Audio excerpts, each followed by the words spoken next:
Kami pun bukan tidak mau, karena tidak ada kemampuan secara ekonomi untuk membudidayakan baby lobster yang dari baby sampai menjadi konsumsi. Sekarang dukungan dari pemerintah kepada pembudidaya seperti apa?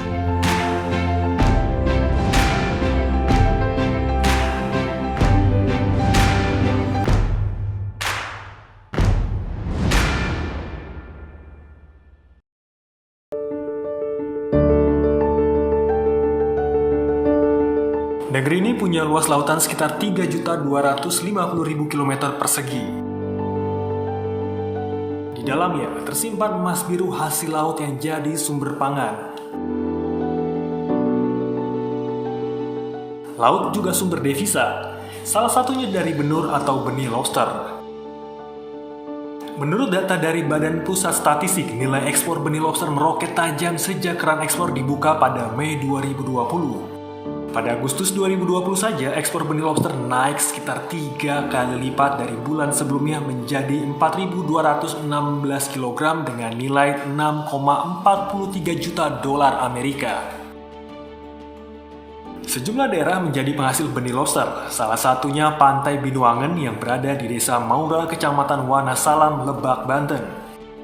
Jarak tempuh ke Pantai Binuangen sekitar 195 km dari Jakarta.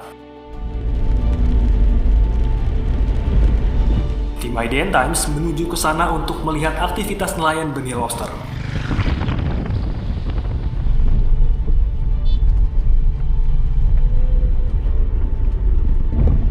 Di laut pantai selatan Banten inilah para nelayan mengadu nasib untuk menjaring benih lobster untuk diekspor.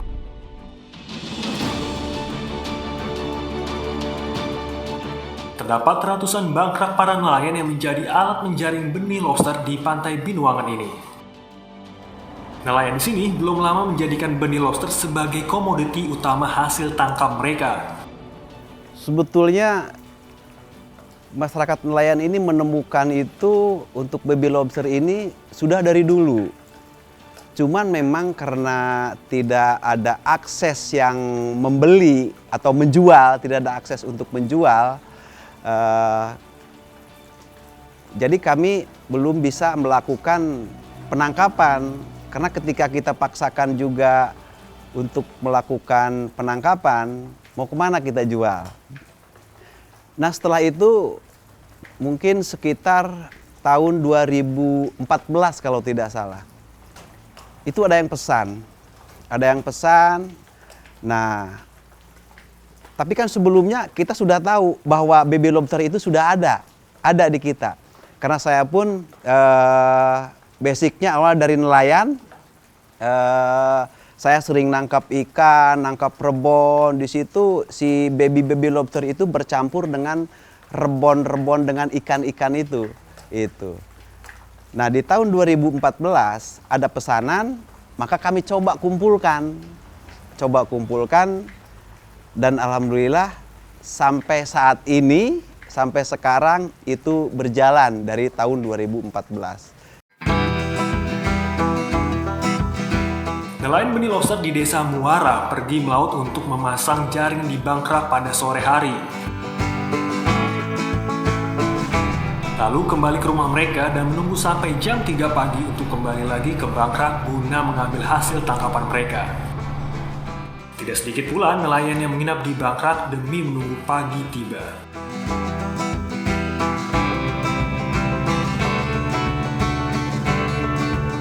Kami ikut menaiki kapal untuk melihat bangkrak-bangkrak nelayan dari jarak dekat. Rusak ini teh Pak bangkraknya? Oh udah tua.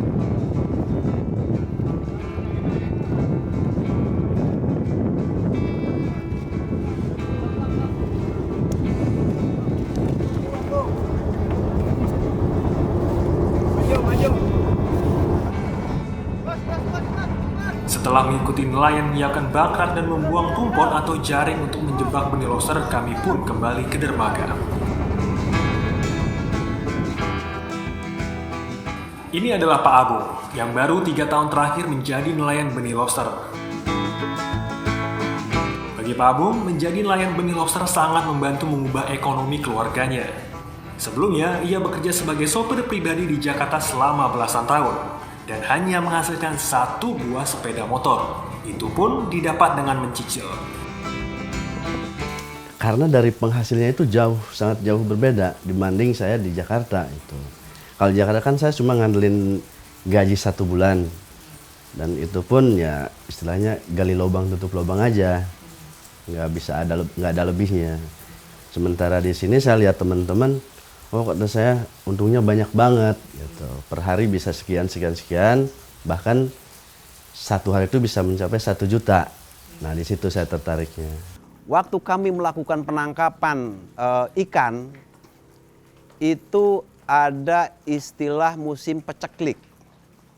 Nah musim peceklik ini ketika saatnya itu angin selatan dari Samudra Hindia itu datang. Maka terjadilah musim peceklik. Nah di situ nelayan sangat sengsara lah.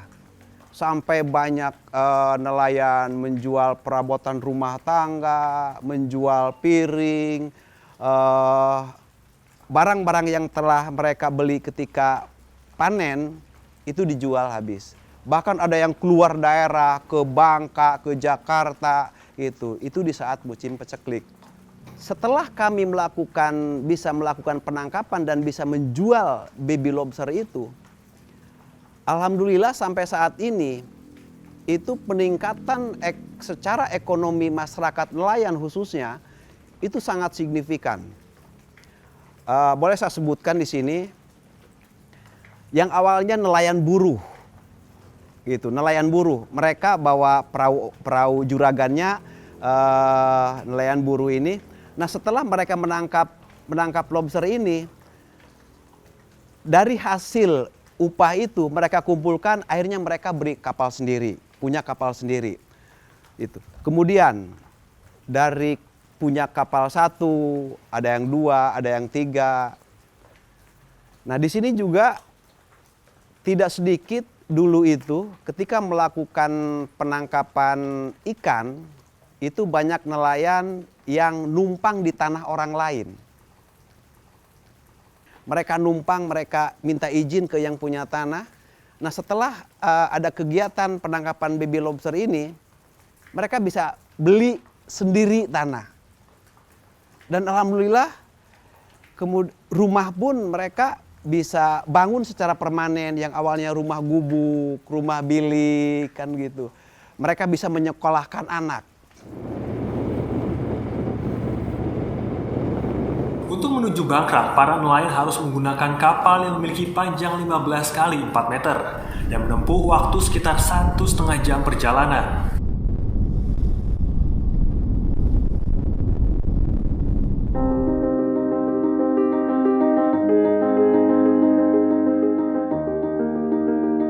Lazimnya, di wilayah pantai selatan Banten, Bangkrak berada minimal 1 km hingga 10 km dari bibir pantai.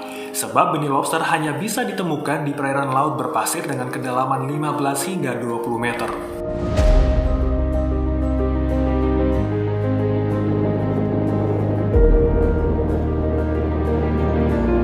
Bangkrak merupakan sebuah konstruksi bangunan menyerupai perahu rakit bambu yang mengapung dan bisa bergeser tempat. Namun diberi 2 jangkar untuk menahan posisinya di tengah laut agar tidak bergeser terlalu jauh. Bentuk Bangkrak sendiri variatif, namun yang pasti konstruksi bangunan utama Bangkrak terdiri dari 3 bagian, yaitu bambu, tali temali, rumpon sebagai alat perangkap bayi lobster, dan sebuah drum besar.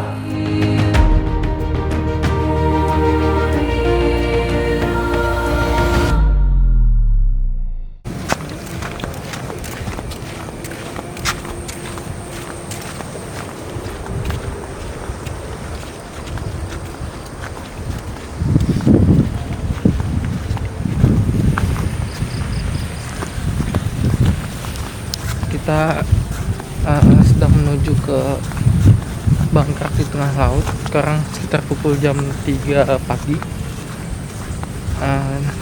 Jarak tempuh dari pesisir sampai ke tengah ke Bangkrak tersebut sekitar 1,5 jam perjalanan melalui perahu. Hampir setiap harinya para nelayan sudah siap dari pukul 1:30 dini hari untuk melaut mengambil hasil tangkapan mereka dengan menggunakan kapal yang dapat diisi sekitar 15 nelayan.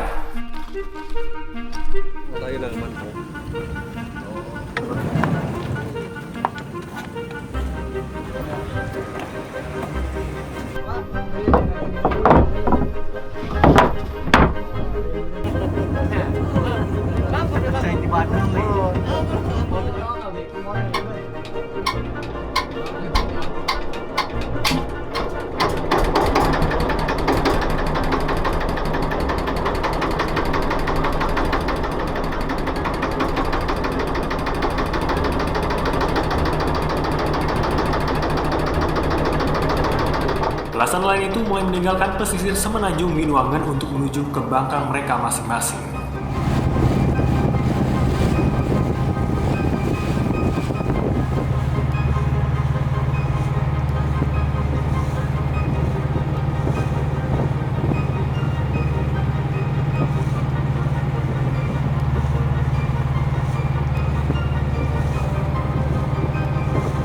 Setelah sekitar 1 jam, akhirnya kami sampai di Bangkrak Pak Abung yang berjarak 10 km dari dermaga. Aktivitas pun dimulai.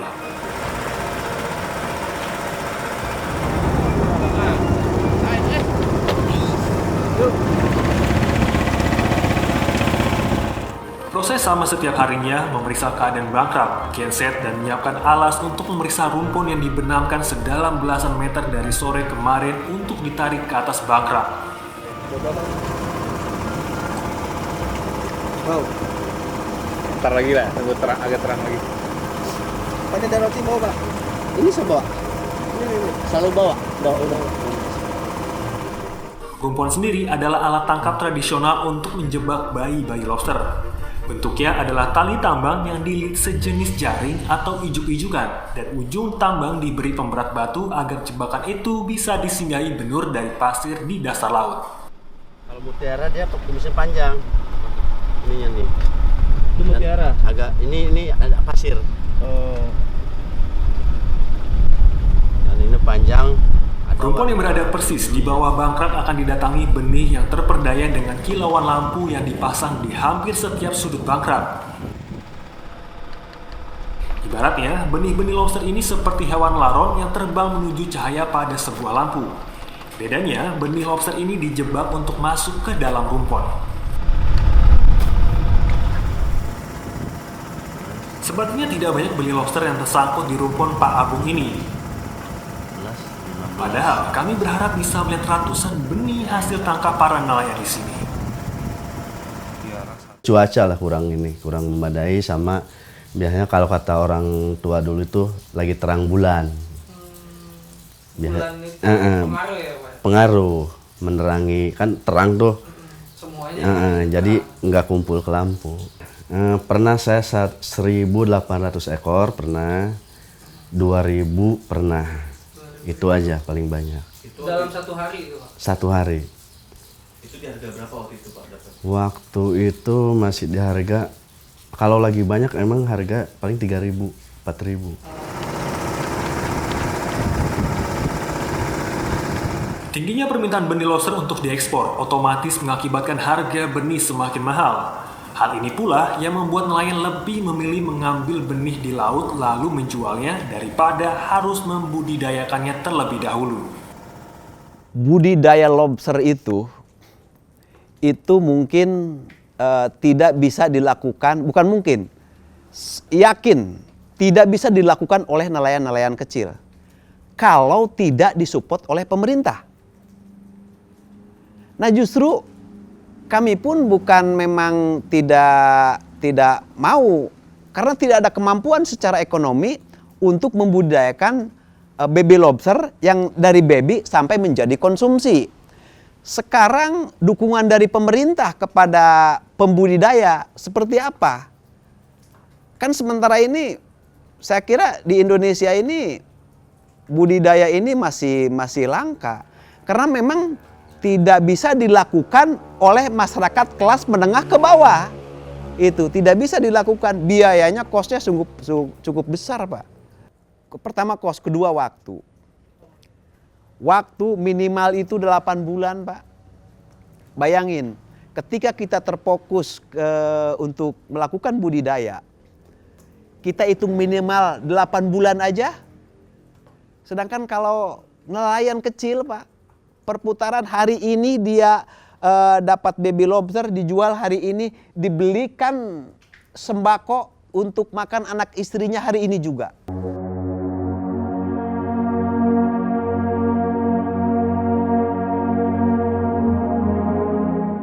Banyaknya bangkrak di laut pesisir selatan Banten ini menjadikan sebuah pemandangan yang unik. Jenis lobster yang paling laku di pasaran adalah jenis lobster pasir dan mutiara. Hasil tangkap para nelayan di pantai Binuangan ini akan dikumpulkan oleh tengkulak lalu diekspor ke Vietnam. Pada era Menteri Susri Pujiastuti, ekspor benih dilarang demi menjaga keunggulan budidaya laut nasional, termasuk meningkatkan harkat hidup para pelaku budidaya lobster di tanah air. KKP menerbitkan Peraturan Menteri Nomor 1 Permen KP 2015 yang isinya melarang ekspor benih lobster dan lobster dalam keadaan bertelur. Aturan ini efektif berlaku sejak 6 Januari 2015 lalu. Waktu itu ya kita ngambil benur itu kayak orang maling sih sebenarnya. kayak dikejar-kejar gitu. Kayak pulang, misalkan pulang dari laut ya kita harus lihat daratan dulu, ada polisi enggak nih, ada yang operasi enggak nih, kayak gitu. Jadi yang ada takut aja, was-was lah istilahnya. Kita dapat segini ditangkap lagi gitu. Nelayan tetap beraktivitas, melakukan pengambilan benur. Tapi mereka dalam melaksanakan sebuah kegiatan itu, mereka merasa tidak nyaman. Ngumpet-ngumpet, kadang bawa dari laut aja udah dengan berbagai cara diumpetin supaya tidak kelihatan, kan gitu. Jadi pada intinya kan begini, tentang Permen nomor 1 2015 sama Permen nomor 56 tahun 2016 itu permen yang menyengsarakan, yang tidak pro kepada rakyat masyarakat nelayan. Itu. Kalau menurut kami seperti itu. Jadi kami ini merasa dikriminalisasi oleh kebijakan itu. Yang kebijakan itu menurut kami tidak ada solusinya. Seharusnya kan pemerintah ketika menerbitkan sebuah regulasi atau aturan itu kan harus ada solusi. Kalau ini dilarang, solusinya kan begini. Ini kan tidak ada. Hal berbeda jika kita melihat budidaya lobster air tawar. Banyak masyarakat membudidayakan komoditi air tawar ini tanpa repot dan tidak banyak biaya yang harus dikeluarkan.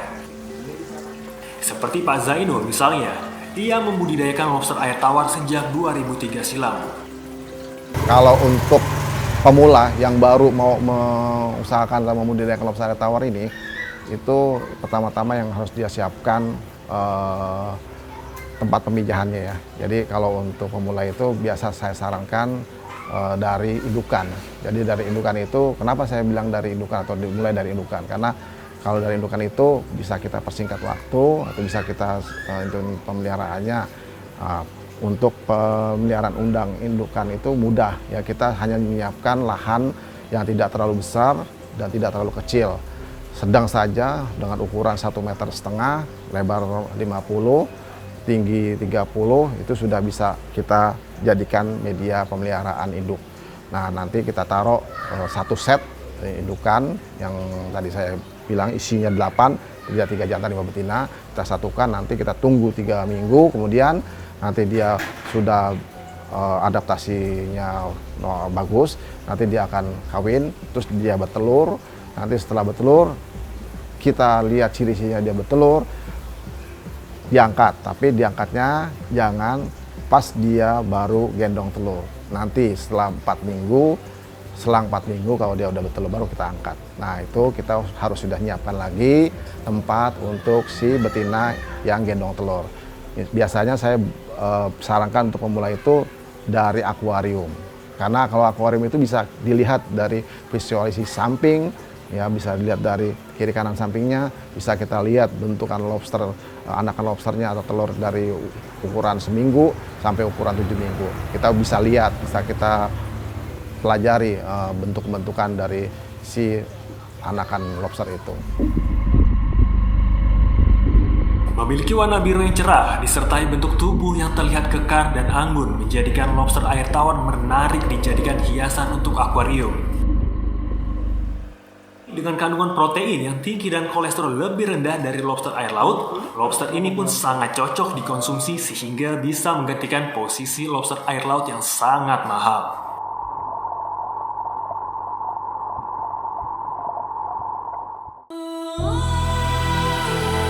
Ironinya, saat ini Vietnam lebih unggul akan jumlah ekspor hasil laut dibanding Indonesia. Padahal Vietnam hanya memiliki luas perairan sebesar 21.140 km persegi. Mudah-mudahan negara ini tidak kehabisan stok komoditi laut, sehingga kita tidak perlu mengimpor balik lobster dari tempat tujuan ekspor kita. 3 hal yang harus selalu ada dalam setiap pengambilan keputusan. Kita harus menjamin sumber pendapatan untuk masyarakat, kita menjamin pendapatan untuk negara sekaligus keberlanjutan bagi kelestarian laut, bagian dari kekayaan bumi dan seisinya, seperti janji dalam konstitusi negeri ini.